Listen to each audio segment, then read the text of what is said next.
내가 봤을 때 이쁘지 않고 잘생기지 않았는데 사람들이 자꾸 잘생기고 이쁘다고 해.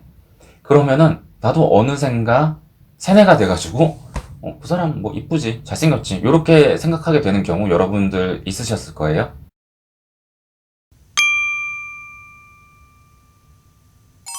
안녕하세요.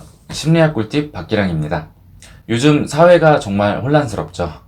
그래서 그런지 진보 성향과 보수 성향이 정말 갈등이 심해지고 있어요. 이런 사회적인 현상을 잘 설명하는 심리학 이론은 외집단 동질성 편향입니다. 이름이 조금 길죠. 이 외집단 동질성 편향은 내가 속하지 않은 집단을 다 동일하게 보려는 그런 성향을 이야기를 합니다. 일단 외집단이 뭐예요? 내가 속하지 않은 집단. 내가 한국 사람이다? 그러면은 외집단은 뭐 중국 사람, 일본 사람, 미국 사람 이렇게 되겠죠. 조금 더 좁게는 내가 서울 사람이다? 그러면 외집단은 뭐 경상도 사람, 전라도 사람, 뭐 충청도 사람 이렇게 되겠죠. 두 번째로 동질성은 상대방을 다 동일하게 보는 거예요. 그러면 외집단 동질성은 뭘까요? 중국 사람은 다 뭐 목소리가 커, 뭐 경상도 사람들은 다 성격이 화끈해, 뭐 이런 거 있죠. 이런 느낌으로 이해를 하시면 되겠습니다. 마지막으로 편향이라는 단어가 있죠. 심리학에서의 편향은 우리가 잘 알고 있는 그런 편향의 뜻과 살짝 달라요. 우리가 알고 있는 편향은 뭐 어디에 편중되어 있다, 뭐 어디에 집중되어 있다 이런 의미로 많이 쓰죠. 그런데 심리학에서의 편향은 바이어스라고 하는데 이거는 살짝 선입견의 개념으로 보시면 이해가 조금 더 빠를 겁니다. 그러면 외집단 동질성 편향의 예시는 뭐가 될까요? 아까 예시로 들은 거 있죠. 경상도 사람들은 다 성격이 화끈해. 예를 들어서 경상도 사람이 물컵을 딱 이렇게 깨뜨렸어요. 근데 내가 서울 사람이야. 근데 그걸 보고서 야, 쟤 저거 일부러 깨뜨린 거야. 쟤 성격이 화끈해서 저거 던져서 깨뜨린 거야. 뭐 이제 이런 식으로 본다 이거죠. 이런 외집단 동질성 편향은 우리가 남에 대해서 평가를 할 때 생각을 아끼려고 해서 나타나요. 제가 인지적 구두쇠 많이 이야기했죠. 인지적 구두쇠 뭐예요? 인지는 생각이죠. 구두쇠 아끼는 거죠. 그러니까 생각을 아끼려고 한다는 거예요. 우리 사람들은 보통 생각을 아껴서 우리의 머리를 아프지 않게 하려고 하는 게 사람의 본능이다. 이런 이야기를 하고 있는 겁니다. 인지적 구두쇠 이론의 예시가 뭐냐면 예를 들어서 내가 면접을 보러 갔어요. 그런데 너무 긴장해가지고 물컵을 들고 있다가 물컵을 또 깼어요. 아까 경상도 사람처럼. 그러면은 그걸 보고 면접관은 뭐라고 생각을 할까요? 사실 나는 정말 긴장해서 떨려서 혹은 조금 예민해서 떨다가 물컵을 깨뜨린 건데 면접관은 반대로 봅니다. 아, 제가 부주의해서 너무 덜렁대서 물컵을 깨는구나. 저 면접 보러 온 인간이 정말 긴장을 해가지고 물컵을 깼다는 생각은 안 해요. 잘 안 해요. 거기까지 생각하면 머리 아프니까. 우리는 인지적 구두쇠니까. 이 인지적 구두쇠 이론이 외집단 동질성 편향에서는 어떻게 나타날까요? 예를 들어서 우리가 길을 가다가 어떤 중국 사람이 길에 쓰레기를 버리는 건 봤어요. 그러면 우리는 보통 어떻게 생각해요? 선입견을 가지고 생각을 하게 됩니다. 중국 사람들은 뭐 시민의식이 우리보다 부족해 이런 선입견을 가지고 이런 행동을 평가를 하죠. 중국 사람이라서 길에 쓰레기를 버린 거야 뭐 이런 식으로 생각을 하고 치워버립니다. 그런데 생각을 한번 해보세요. 우리는 뭐 우리나라 한국 사람들은 길에 쓰레기 안 버리나요? 아마 태어나서 내가 한 번도 쓰레기를 길에 버린 적이 없다 이렇게 이야기할 수 있는 사람은 정말 드물 거예요.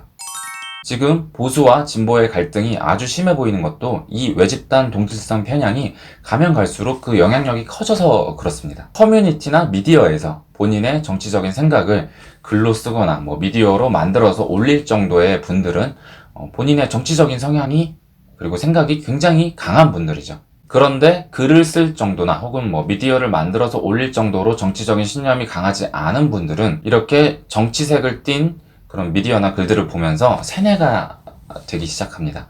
우리가 반복적으로 어떤 자극에 노출이 되면은 우리는 거기에 대해서 동조를 하고 세뇌를 받게 좀 되어 있어요. 예를 들어서 내가 어떤 이성이 내가 봤을 때 이쁘지 않고 잘생기지 않았는데 사람들이 자꾸 잘생기고 이쁘다고 해.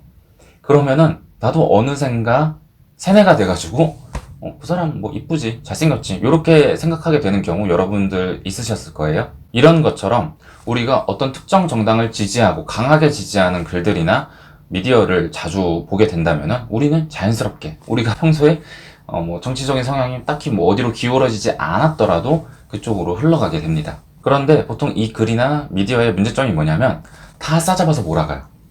예를 들어서 뭐 보수는 다 이래 싸잡아서 몰아가고 진보는 다 이래 싸잡아서 몰아가고 막 이런 식이죠. 그런데 우리 개개인은 생각이 다 되게 다양하죠.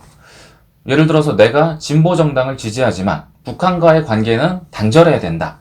이런 신념을 가지고 있을 수도 있고, 반대로 보수 정당을 지지하지만 복지 정책만큼은 지금보다 훨씬 더 강화되어야 된다. 이렇게 생각을 할 수도 있어요. 이렇게 특정 정당을 지지한다고 해서 그 정당이 뭐 펼치는 생각이나 정책에 100% 지지를 하거나 이런 건 아니죠. 그건 여러분들이 어떤 정당을 지지하고 있든 스스로 잘 아실 거예요. 그런데 우리가 이렇게 반복적으로 노출되는 글들이나 뭐 미디어 어때요? 이런 식이죠. 진보 정당을 지지하는 사람들은 뭐 북한에 나라를 바칠 사람들이다. 뭐 보수 정당을 지지하는 사람들은 인권에 관심이 1도 없는 그런 냉혈한 인간들이다. 뭐 이제 이런 식으로 이렇게 몰아갑니다. 다 똑같은 인간들이라고. 이런 식으로 외집단 동질성 편향의 영향력이 강해지는 겁니다. 특히나 요즘은 이제 각종 이슈가 막 터지면서 더 흥미로운 글들이나 그런 미디어들이 자주 올라오고, 심하면 음모론 이런 것도 있죠. 뭐 다 조작이다, 뭐 우리 다 속고 있다, 뭐 이런 거 아주 재밌죠. 결과적으로 우리는 지금 우리가 가지고 있는 정치적인 성향을 극단적으로 치닫게 만들어줄 그런 글들이나 미디어에 노출이 많이 되어 있는 상태고, 내가 정치에 관심이 없거나 어떤 특정 정당을 지지하지 않더라도 내가 자주 노출되는 그런 미디어나 글들에 따라서 내 정치 성향이 형성이 되고 또 극단적으로까지 치닫을 수 있는 그런 환경에 노출되어 있기 때문에 이렇게 외집단 동질성 편향의 영향력이 계속 강해지고 있는 거예요. 여러분, 이렇게 외집단 동질성 편향이 정치 성향에 어떤 영향을 미치는지 이거에 대해서 잘 알게 되셨는데, 이제 이 이론에 대해서 잘 알게 되셨으니까 여러분들이 어떤 태도를 형성할 때는 꼭 객관적으로 내가 외집단 동질성 편향에 이끌려 다니고 있지는 않나, 이런 거를 한번 곰곰이 생각해 보시기를 바라겠습니다. 그러면 저는 또 다음 시간에 뵐게요. 다음 시간까지 안녕!